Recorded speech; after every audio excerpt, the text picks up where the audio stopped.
قل هذه سبيلي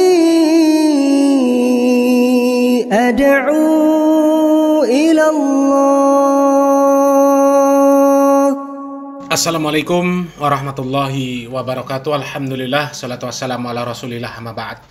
Kaum muslimin yang dirahmati Allah subhanahu wa ta'ala, ada sebuah hadis yang hadis ini banyak diriwayatkan oleh para imam ahli hadis dari jalan sahabat Abdullah bin Mas'ud radhiyallahu an, bahwasanya beliau mengatakan Rasulullah shallallahu alaihi wasallam bersabda, "Alaikum bisidqi, fa inna sidqa yahdi ilal bir, wa innal birra yahdi ilal jan." Kebaikan itu mengantarkan seseorang ke surga.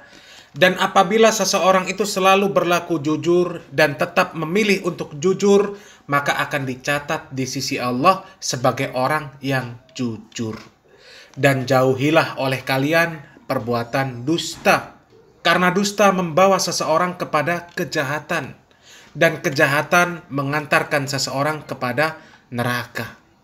Dan apabila seseorang itu senantiasa berdusta dan memilih kedustaan, maka Allah akan catat di sisinya sebagai pendusta. Coba kita lihat kaum muslimin. Semakin kita menyimak dongengan para habaib, ya, maka akan semakin banyak juga kelihatan dustanya mereka itu. Ya. Kalaupun mereka itu bukan yang membuat kedustaan, paling tidak mereka itu menyambung lidah para pendusta. Ya, coba kalau kita menyimak cerita mereka, terutama kisah para wali dari kalangan habaib. Kalau kita faham akan syariat Islam ini dengan benar, kaum muslimin, maka kita akan tahu mana perkataan mereka yang benar dan mana yang dusta.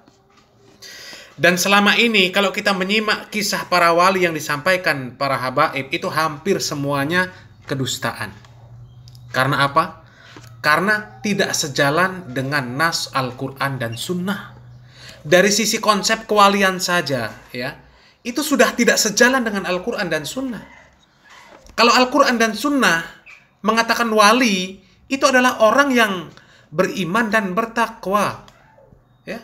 Dan beriman dan bertakwa itu harus punya ilmu, harus beramal dulu, ya. Tidak ada tanpa beramal, tanpa berilmu kemudian jadi wali. Kalau kita membaca sirah para sahabat, para ulama, nggak ada mereka ini yang belum apa-apa tiba-tiba jadi wali.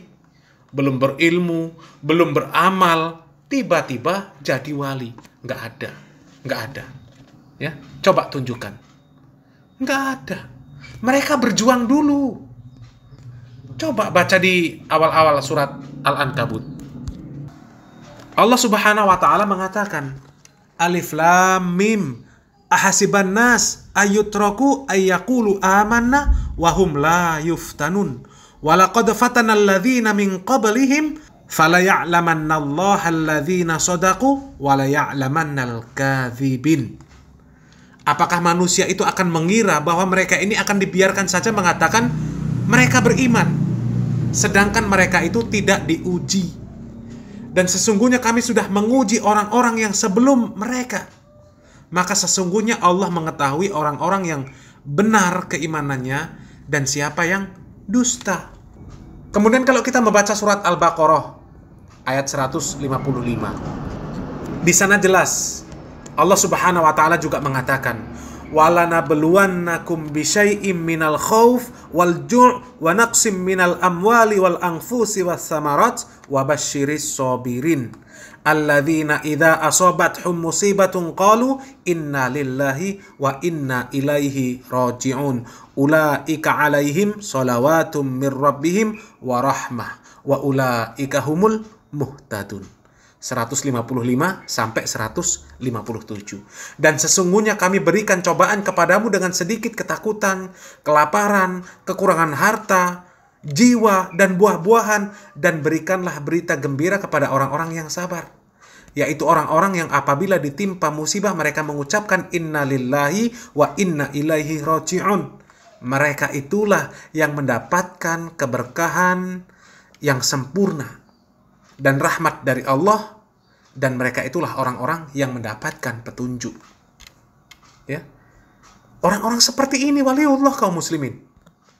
Ya, jadi nggak ada konsep orang jadi wali tanpa berilmu, tanpa beramal, tanpa berdakwah, tanpa sabar. Nggak ada. Tidak mungkin mencapai derajat iman dan takwa tanpa usaha. Ya, nggak mungkin. Dan kalau kita baca kisah para sahabat, para ulama, nggak ada juga mereka yang punya karomah seperti kisah-kisah karomah para habaib yang menceritakan wali-wali mereka. Nggak ada. Yang bisa terbang, yang kebal, yang menurunkan rantai emas dari langit, yang punya jendela ajaib bisa kemana saja yang mereka kehendaki. Nggak ada. Apakah kemudian mereka nggak punya karomah? Banyak. Karomah mereka yang paling besar, yang paling sakti, yang paling mulia, itu nggak ada bandingnya kaum muslimin. Nggak ada bandingnya. Karena mereka adalah orang-orang yang mulia. Ya, nggak usah jauh-jauh lah kepada para sahabat. Imam Syafi'i, yang katanya pengikut Imam Syafi'i, simak. Ya, karomah beliau sampai sekarang itu adalah ilmu beliau yang masih dipakai oleh umat Islam.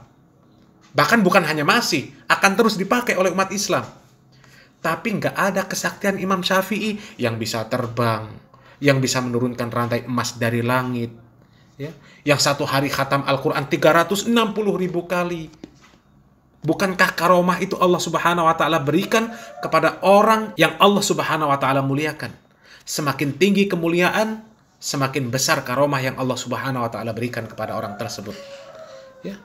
Tapi nggak ada cerita Imam Syafi'i itu sakti, nggak ada. Dan Imam Syafi'i tidak tiba-tiba jadi wali. Tidak. Berjuang dulu. Berjuang dulu. Tapi kalau kita menyimak ceramah para habaib, banyak orang yang belum berilmu, apalagi beramal, ya, apalagi berdakwah, apalagi sabar di atas ujian. Ilmu saja nggak ada. Belum ada. Tapi punya karomah yang sakti. Luar biasa. Coba, kalau para muhibbin ini mau berpikir sedikit saja, ya, ketika menyimak kisah-kisah karomah yang seperti itu, dapat apa? Dapat apa? Pelajaran apa yang didapat? Apanya yang mau diikuti? Syariatnya, dia belum berilmu, belum beramal, belum berdakwah. Kemudian apa yang mau diikuti? Ya. Dan adakah yang berhasil menjadi wali, para muhibbin? Karena mengikuti jejak para habaib yang selalu mengisahkan tentang dongengan wali. Yang katanya membaca rotib setiap hari. Kemudian didatangi Nabi. Nabi setiap hari datang. Hah? Ada yang seperti itu? Nggak ada. Yakin nggak ada? Ya? Nggak ada, yakin nggak ada. Wallahi nggak ada. Coba sekarang buktikan.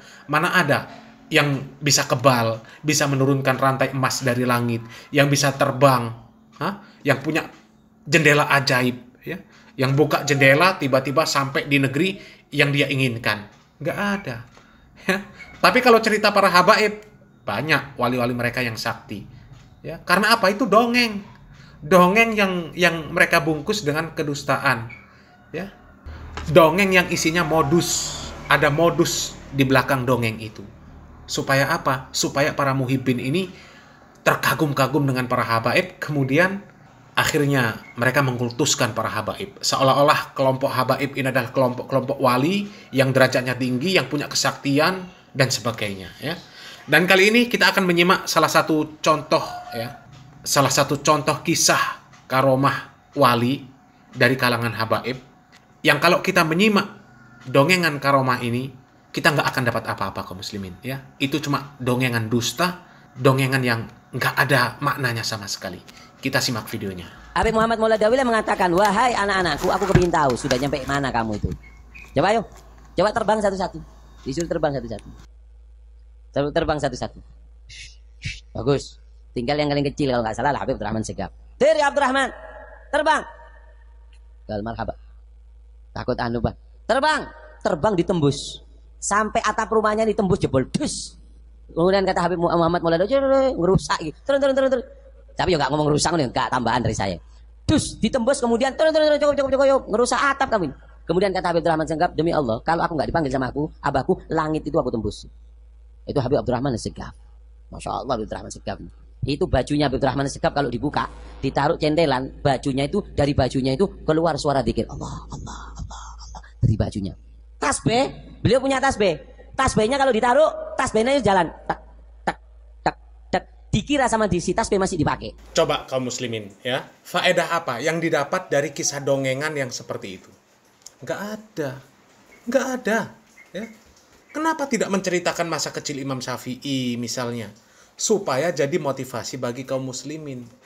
Minimal mereka ini mau berusaha bagaimana menjalani jalan yang Imam Syafi'i lalui. Menghafal Quran di masa kecilnya, menghafal kitab ulama, ya, dan tetap bersemangat menuntut ilmu dengan kondisi yang susah. Kita berusaha saja untuk seperti Imam Syafi'i, itu sudah luar biasa. Ya, ibadah yang mulia. Menghafal Al-Quran, ya, kemudian menghafalkan kitab ulama, kemudian bersemangat menuntut ilmu. Itu semuanya perintah Allah Subhanahu wa Ta'ala.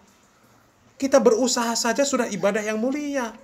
Menuntut ilmu itu wajib, ya. Menghafalkan Al-Quran itu baik.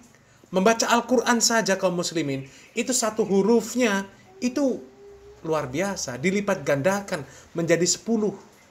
Man qara'a harfan min kitabillah falahu hasanah wal hasanatu bi asyri amsalihha. Orang yang terbata-bata membaca Al-Quran, yang susah, nggak lancar, itu kata Nabi mendapatkan 2 pahala.